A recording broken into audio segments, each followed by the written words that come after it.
ఇక అది చాలా నేను ఒక పార్క్కి వెళ్ళానండి. వెళ్తుంటే వైఫ్ అండ్ హస్బెండ్ చాలా గొప్పవాళ్ళు. పెద్ద పెద్ద కార్లు ఉన్నాయి, పిల్లలందరూ సెటిల్ అయ్యారు. కానీ వాళ్ళు మాట్లాడుకున్నారన్నమాట. ఎందుకో సంతోషంగా లేవని అదే వైఫ్ అంటుందన్నమాట హస్బెండ్తో. ఎందుకో సంతోషంగా లేనంటది. డబ్బులా విపరీతమైన డబ్బులు, కోట్లు. పిల్లలు సెటిల్ అయిపోయారు, కార్లు మేళ్ళు ఎన్ని ఉన్నాయండి, సంతోషంగా లేవన్నారు. ఏంటి సార్ ఇది? మీరు వాళ్ళిద్దరినే విన్నారు. చాలా మంది పార్కుకు పోకపోయినా ఆ క్లబ్లో కూర్చున్నా మందు కొడతా ఉన్నా సంతోషంగా లేరు. సంతోషం లేరు కాబట్టి మందు కొడతా ఉంటారు, మందు కొడతా ఉంటారు, సంతోషంగా లేరు. తమాష చూసారా? విచిత్రంగా దేని మన మందు కొట్టాడు సంతోషం హాయిగా ఉండాలి కదా. మళ్ళీ వాడి బాధ అంతా చెప్పుకొని ఇంట్లో బాధలో, బయట బాధలో, ఆస్తుల బాధలో, వ్యాపారంలో బాధలో అవన్నీ చెప్పుకొని ఏడుస్తూనే ఉన్నాడు కదా. భార్య బాధలు, భర్త బాధలు, వాట్ ఎవర్ ఇట్ ఈస్. అవన్నీ ఒకరు ఇద్దరు అని కాదు. సంతోషం అనేది ఎవరితో వస్తుంది, ఏదో బిజినెస్తో వస్తుంది అనేది కాదు. మీరు పూర్తిగా సంతోషంగా రియల్గా ఉండగలిగితే, అంటే దేనితోనూ వచ్చిన సంతోషం కాదు.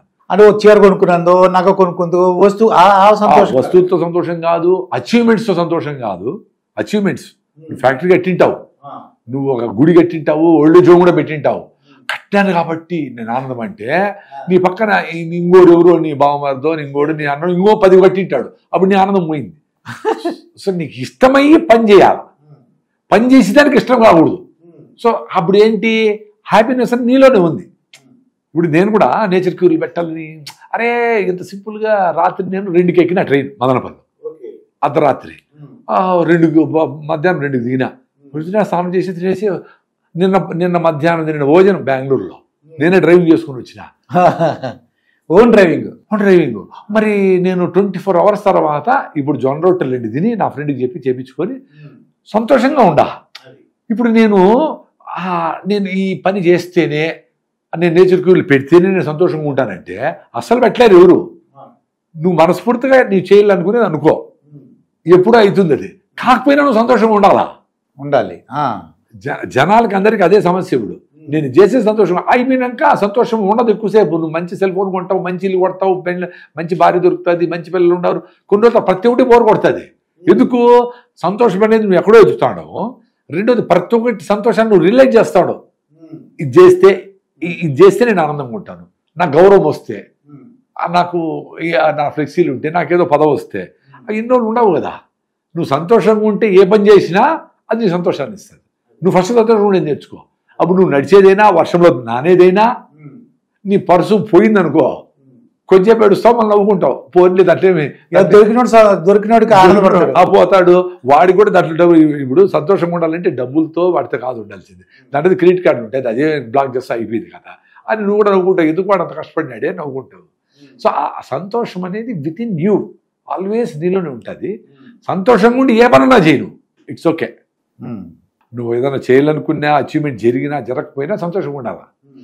నిద్రపోయినా నిద్రపోకపోయినా, భోజనం దొరికినా దొరకకపోయినా, అట్లా చెప్పి అసిడిటీ తెచ్చుకోమని చెప్పట్లా. ఒక పూట భోజనం చేయకపోయినా, ఒక రోజు నిద్రపోకపోయినా ఆందోళన అవసరం లేదు అంటున్నా. అది ఫస్ట్ ఆఫ్ ఆల్ ఆ అజిటేషన్ ఉండకూడదు. ఇది జరిగితేనే నేను ఆనందంగా ఉంటానని. అవి టెంపరీ. వస్తువుతో వచ్చేదంతా డోపమైన్, టెంపరీ. నువ్వు ఎండార్ఫిన్స్ ఆడతావు, స్పోర్ట్స్ గిట్స్ ఆడతావు, హ్యాపీ ఉండవు అంటావు, అది టెంపరీ. నువ్వు ఆడలేదు అనుకో, మళ్ళీ నీకు రాదు. అదే నువ్వు యూనివర్సల్ లవ్ అంటే ఎవరి నీకు నిస్వార్థంగా, భగత్ సింగ్ సంతోషంగా ఉన్నాడు, చనిపోయేటప్పుడు ఊరి వేసే టైంలో వాళ్ళమ్మ చరిత్ర లేదమ్మా, నేను క్షమాపించాడు, నేను చచ్చిపోయాను, రెడీగా ఉన్నాను అని దేశం. సో కసబ్ కూడా సంతోషంగానే ఉన్నాడు. అంత సంతోషంగా లేకపోతే ఆ పని చేయలేడు ఆయన. ఆ దేశం కోసం, వాళ్ళ దేశం కూడా ఆయన పని చేసినాడు కదా. సో ఆ సంతోషం అనేది వాళ్ళకి బేసిక్గా ఉంది. ఎందుకు? నిస్వార్థంగా ఉన్నారు వాళ్ళు. వాళ్ళ కోసము నా భార్య, నా పిల్లలు, నా అటు అనుకోకుండా వాళ్ళు పని చేశారు కాబట్టి నిస్వార్థంగా ఉండే వచ్చే ఆ సెరటోనిన్, దేశభక్తితోనో ఇంకోటో, యూనివర్సల్ లవ్, చెట్లను, చీమల్ని, అన్నిటినీ ప్రేమించేది, జంతువుల్ని, ఆక్సిటోసిన్. అంటే చిన్నపిల్లలు చూస్తానే అరే అమ్మా, ఏ పిల్లలైనా ఆ నవ్వుతా ఉంటే, ఆ పిల్లలు ఆడుతూ ఉంటే అరే అని ఆ ఫీలింగ్ ఆ ఉండింది అనుకోండి, అప్పుడు మీకు సెరటోనిన్, ఆక్సిటోసిన్ వస్తే అవి సంతోషంగా లాంగ్ యాక్టింగ్ హార్మోన్స్. అంటే అది కావాలి కాబట్టి చిన్నపిల్లలందరినీ పట్టుకొని వచ్చి పెట్టి వాళ్ళని ఆడిచ్చేది కాదు, ముసలిని దాటిచ్చేది కాదు. Basically you should start loving. అరే ఎందుకో బా నువ్వు చచ్చిపోతావు కొన్ని రోజుల్లో, అవును, అది ఎందుకు అనవసరంగా ఇట చేయాల, వాడిని తొక్కే అవసరంలే. నీ సంతోషాన్ని ఎవడో తీసుకొని వెళ్ళిపోయేట్లుగా దేంతోనూ ముడిపెట్టి ఉండకుండా ఉంటే నీతో ఉంటావు. దాన్నే రమణ మహర్షి గారు చెప్పేది, నిన్ను నువ్వు తెలుసుకో. కండిషనింగ్లో ఉండద్దు, నీ శ్రీకృష్ణ భరత్ చెప్పేది అదే, నిన్ను నువ్వు తెలుసుకో. అంటే ఇప్పుడు ఈ జనరేషన్ వాళ్ళు నమ్ముతారు అంటే వాళ్ళకి ఏంటంటే వస్తువు అంటే నాకు బెంజ్ కార్ కావాలి, లేదంటే నాకు పెద్ద డూప్లెక్స్ హౌస్ కావాలి, ఏసీ కావాలి, అలా ఉంటేనే నాకు సౌఖ్యంగా ఉంటుంది, ఫ్రెండ్స్తో పాటు ఫారిన్ కంట్రీస్ వెళ్ళాలి, ఇలా ఉందనుకోండి. ఇది ఈ జనరేషన్ మనం చెప్పినట్టు నువ్వు సంతోషంగా ఉండరా బాబు అంటే వింటారంటారా? అదే ఇప్పుడు మనకు విద్యతో పాటు బుద్ధి చెప్పించేవాళ్ళు ముందు మాస్టర్లు, విద్యా బుద్ధులు నేర్పించేదానికి కదా స్కూల్ పంపించేది. విద్యా బుద్ధులు విద్య నేర్చుకునే దానికి పోని ఇప్పుడు చెప్తా ఉంటారు కానీ మొత్తం విద్యా బుద్ధులు. ఆ బుద్ధి అనేది ఏంటి? అరే గురువు దగ్గరికి పోయి శ్రీరాముడు అంత రోడ్డు అడవికి పోయి గురువు బట్టలు ఉతికి అందరితో పాటు కూర్చొని విద్య నేర్చుకొని వచ్చినారు. అవునండి. సో దాంతోపాటు బుద్ధి కూడా చెప్పినారు, అన్ని నేర్పించే పాటు ప్రకృతి ఏంది, పర్యావరణం ఏంది, డిబేట్స్ ఏంది, అన్ని ఆ బుక్స్లో చూస్తే రామాయణంలో ఎన్ని విషయాలు అడవిలో నేర్చుకున్నాడు కదా. మరి ఆ బుద్ధి చెప్పేది ఇంట్లో కూడా చెప్పడంలే. ఒక దేవుడైనా సరే మానవుడిలాగా అన్ని నేర్చుకున్నాడు, అన్ని గురువు దగ్గర నేర్చుకొని పోయినాడు. ఇప్పుడు విద్య తప్ప నీకు 10 తెచ్చుకోవాలరా, నీకు ఆరోగ్యము ఏం పట్టించుకోవద్దు, నువ్వు అయిపో, నువ్వు ఫ్రెండ్స్ ఏమీ లేదు, పర్యావరణం లేదు, అమ్మ ముసలోళ్ళు పెద్దోళ్ళు లేదు, ఏమీ లేదు, నువ్వు చెప్పుల బట్టల ఏమి సంబంధం లేకుండా పెరిగితే నీకు నేచర్తో కనెక్షన్ ఎట్లా వస్తుంది, బుద్ధి ఎట్లా వస్తుంది? సో చిన్నప్పటి నుంచి ఆ జీవన విధానంలో అందరూ కలిపే నువ్వు తింటాడు వేసుకుని వెనకాల అక్క చెల్లెలు ఉంది కదా చూస్తానవా అని ఒక మాట అక్కడి నుంచి అమ్మ అంటే అరే అవునా అని చెప్పి వాడు లేదు వాడే అడుగుతాడు, అమ్మ అందరూ తినేసారా చెల్లుందా అని అడుగుతాడు. ఇప్పుడు మా ఏజ్లో మేము బాగా నచ్చిన కూర ఉందనుకోండి వేసుకుంటే ఎవరు అందరూ తినేసారా అని అవుతాం, ఆటోమేటిక్గా అడుగుతాం. అది ఇప్పుడు తినే అంత అయిపోయినాక అసలు అడిగే మైండ్లోకే రాదు చెల్లెలు తినాలా.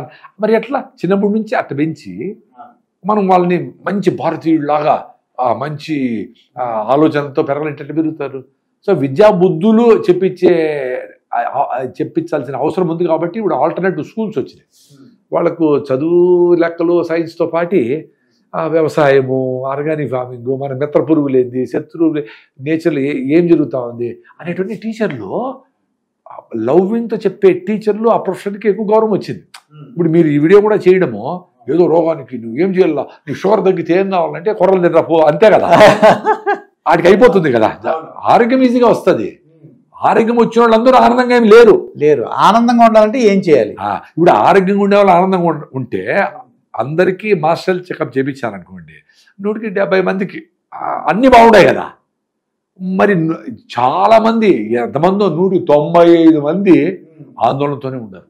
అందుకని ఇన్ని మందుల షాపులు, ఇన్ని నిద్ర మాత్రలు, ఇన్ని క్రీములు, బ్యూటీ పార్లర్లు, నైట్ క్లబ్లు, స్విట్జర్లాండ్కి ట్రిప్పులు, అమెరికాలో ఉద్యోగాలు, సిటీకి మైగ్రేషన్లు, ఇన్నిటి కోసం ఆనందం ఎతుకుతానే ఉన్నాడు.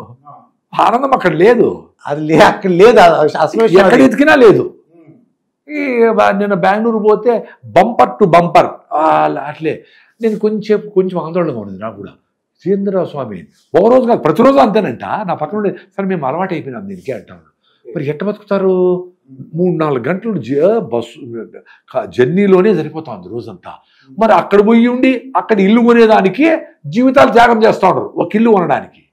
అది 5 కోట్లు 6 కోట్లు ఉంటే దాన్ని ఈఎంఐ కట్టడానికి 20 years భార్యాభర్తలు ఇద్దరు తినక ఫ్రిడ్జ్లో పెట్టుకొని ఏడ్చి కుళ్ళిపోయినవి తిని ఇంటే వీడు తెచ్చిపోతారు ఇద్దరు. వాడు కొడుకు అమెరికాలో ఉంటాడు, వాడు ₹1/2 అమ్మేసి వెళ్ళిపోతాడు. సో ఎందుకు అంటే మీరు బతికి మీ జీవితం మీది కాదా? పేరెంట్స్ మీ జీవితం మీది రా ఆయన, మీరు హ్యాపీగా కూడా నేర్చుకోండి. అందరూ సిటీకి పరిగెత్తద్దండి, మైగ్రేషన్ కావద్దండి.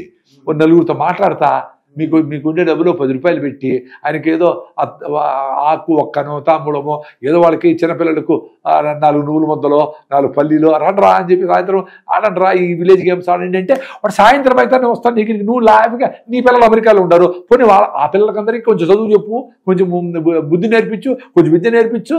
అరే నాకు డబ్బులు నాకేమొస్తాయంటే చచ్చిపోతావు ఆయన. అన్నిటికీ నువ్వు డబ్బులతో ముడిపెట్టద్దురా. ఇప్పుడు బాధ వచ్చినది అదే. 70 మందికి అన్ని బాగున్నా ప్రొఫైల్స్, షుగర్లా బీపీలో ఏం లేదు, సంతోషం లేదు, ఎతుకుతా ఉన్నారు. సంతోషం ఎక్కడ దొరుకుతా అని చూస్తున్నారు, ఎతుకుతానే ఉండరు. వాళ్ళ దగ్గర ఉంటుంది. జిమ్ చేస్తారు, కొండలు పెంచుతారు, ఏమో ఎతుకుతా ఉండరు. అరే నువ్వు జిమ్ చేసుకో, నువ్వు కండలు పెంచుకో, నువ్వు రన్నింగ్ చేసుకో, ఏమైనా చేసుకో. అల్టిమేట్ గా ఎంత కండ వస్తే నువ్వు యూట్యూబ్ లో కూడా ఇంత కండలు ఉండేవాడు. అవును. సో నీకు అవసరమా చేసుకో. కాంపిటీషను వాడికంటే నాకు ఇవన్నీ అవసరంలే. అది ఇప్పుడు నేను ఎన్ని గంటలు నిద్రపోయినానని నేను ఏమి తింటే నాకు అష్టేం లేదు. నాకు నా బాడీ చెప్తా ఉంటుంది, అరే ఇది తింటానైనా అని. అసలు బయట ఎక్కడ ట్రైన్లో సమోసాలు వచ్చినాయి పొద్దున, ఏంటంటూ వచ్చినాయి. వద్దు ప్రసాద్, వద్దు నాయనా అని చెప్పి ఓహో మనసుని ప్రసాదు ఆగు ప్రసాదు ఆగు. జొన్న ట్రైనింగ్ ఉంది హైదరాబాద్లో, 2-3 గంటలు వెయిట్ చేయి, వచ్చేస్తావు. మంచిగా పప్పు వేసుకొని బీన్స్ ఫుల్గా హ్యాపీగా తిన్నా, కూల్గా ఉంది. అంటే కష్టపడితే కొంచెం ఆలోచనలు అంతే కదా, దాన్ని పక్కన పెడితే సంతోషం ఉంది నీకు. అది వదిలేసి ఒరే కష్టంగా దాన్ని ఉంది కాబట్టి నువ్వు ఇప్పుడు సిగరెట్ తాగు, డ్రగ్స్ వేసుకో, ఇది వేసుకో అంటాడు. మనం లేచినప్పటి నుంచి పడుకునే వరకు సంతోషంగా ఉండే నేచర్ మనిషిది. వేరే ఏ జంతువుకైనా సంతోషం అనేది ఎప్పుడు వస్తుంది? కడుపు నిండితే వస్తుంది. కడుపు నిండితే హ్యాపీ, అది నడుచుకు తోక కుక్క జంతువులు ఏదైనా హ్యాపీగా ఉంటాయి. మనిషి ఒకడే భోజనం చేయకపోయినా సంతోషంగా ఉండగలడు. ఏ ఏ ఏ ఆలోచనలు వచ్చినా పక్కన పెట్టేసి సంతోషంగా ఉండగలిగేది మనిషి ఒకడే. అట్లా నేచర్తో చూస్తా. ఆకలేస్తా ఉంటే కూడా నీకు ఇష్టమైన ఫ్రెండ్ ఉంటే ఆకలితో మర్చిపోతావు కదా. అవును, తెలిసిన వాళ్ళతో బాగా. ఇప్పుడు చుట్టాలు వచ్చారు, మనకి ఇష్టమైన వాళ్ళు వచ్చారండి, వాళ్ళతో మాట్లాడుతుంటే అసలు ఆకలి లేదు, నువ్వు స్నానం చేసింది తెలీదు, పడుకోవు, అన్ని మర్చిపోయి సంతోషం ఉండ. ఏ జంతువు అట్లా ఉండలేదు. సో మనిషి కొనుకే అన్కండిషనల్గా సంతోషంగా ఉండే ఆపర్చునిటీ మనిషి కొనుకే ఉంది. కానీ సంతోషంగా ఉండకుండా ఏదైతే ఎదుగుతున్నాడు. సీరియస్ డిస్కషన్ జరుగుతూ ఉంటే ఆ రిసెప్టార్స్, బ్రెయిన్ రిసెప్టార్స్ బాగా పొద్దున ఇప్పుడు పాత వాళ్ళు చూడండి, పొద్దున్న లేస్తానే యాక్టివ్ ఉంటారు అందరూ. యాక్చువల్గా వాళ్ళు లేచేదే 4కే లేస్తారు, 3కే లేస్తారు. లేస్తే డిస్టర్బెన్స్ అవుతుందేమో మన వాళ్ళకి, బిడ్డలకి అని అట్లా చిన్నగా సౌండ్ లేకుండా చేసుకుంటా ఇంకా కోడి కూర్చేటప్పటికి ఇంకా పన్ను గిన్నెలు, ఆవులు గీవులు దంచేది, ఇవన్నీ పనులు యాక్టివిటీ ఉన్నాయి కదా. అది యాక్టివిటీ వాళ్ళు మళ్ళీ రాత్రి పడుకునే వరకు 9కో అన్నీ మా భోజనాలు చేసి వారేసిపోతే ప్లేట్లు అందరూ యంగ్స్టర్స్ అందరూ చదువుకోని విద్య వచ్చిన వాళ్ళు, బుద్ధి లేకుండా విద్య వచ్చిన వాళ్ళు. సో బుద్ధి ఉండే పెద్దోళ్ళు, ముసలావిడ అన్ని సర్దేసి గిద్దేసి పడుకుంటే అప్పుడు వరకు యాక్టివ్ ఉండేది. బ్రెయిన్లో రిసెప్టార్స్ లేచి యాక్టివ్ ఉండేవి. ఇప్పుడు ఒక ఒక కాఫీ తాగితేనో, టీ తాగితేనో, సిగరెట్ తాగితేనో సీరియస్గా డిస్కషన్ జరుగుతాను. ఒక నిమిషం ఆగోటే ఇప్పుడు చెప్పు అంటారు. అంటే బుర్రకి ఈ నికోటిన్ పోయి లంగ్స్లో నుంచి కొడితే కానీ నీకు బుర్ర యాక్టివ్గా ఉండడం లేదు. ఆ సంతోషంగా ఉంటుంది అతనికి. ఆ కొంచెంపే ఆ రిసెప్టార్స్ పడిలేసి ఎలాస్టిక్ రబ్బర్ బ్యాండ్ సాగిపోయినట్టు సాగిపోతే 50 ఏళ్ళు వచ్చేటప్పటికి డెమెన్షియా, పార్కిన్సన్స్, ఆల్జిమేర్స్, అదురుడు రోగాలు, బ్రెయిన్ డీజనరేటివ్ డిసీజులు ఇవన్నీ వచ్చేస్తాయి. సో మీకు ఎక్స్టర్నల్గా వచ్చే హ్యాపీనెస్ దేంతో రాని అది నిలవదు.